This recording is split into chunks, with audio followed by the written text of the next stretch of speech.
ஆண்டாள் திருப்பாவை பாசுரம் 22.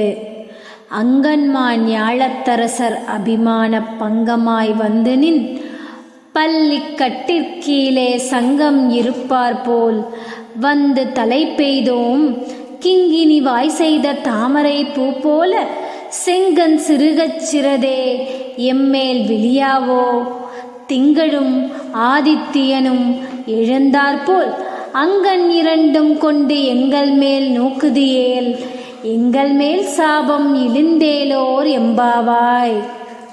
பாசுரம் விளக்கம்.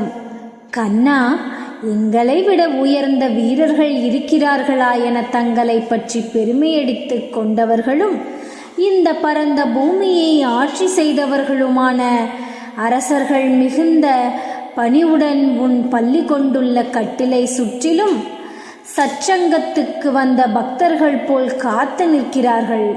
அவர்களைப் போல் நாங்களும் உன் அருகில் நிற்கிறோம். எங்கள் மீது கிண்கிணி என ஒலிக்கும் சிறு மணியின் வாய்ப்போலவும் தாமரைப்பூ மெதுவாக மலர்வது போலவும் உன் சிவந்த தாமரை கண்களை சிறுக சிறுக திறந்து விழிக்க மாட்டாயா?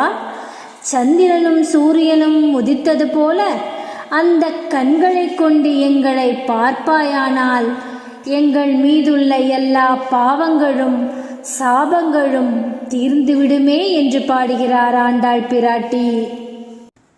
இதே மாதிரி இன்ட்ரெஸ்டிங்கான வீடியோஸ் உங்களுக்கு வேணும்னா அன்புடன் தேஜு சேனலை லைக் பண்ணுங்க, ஷேர் பண்ணுங்க, சப்ஸ்கிரைப் பண்ணுங்க. என்றும் உங்கள் அன்புடன் தேஜு.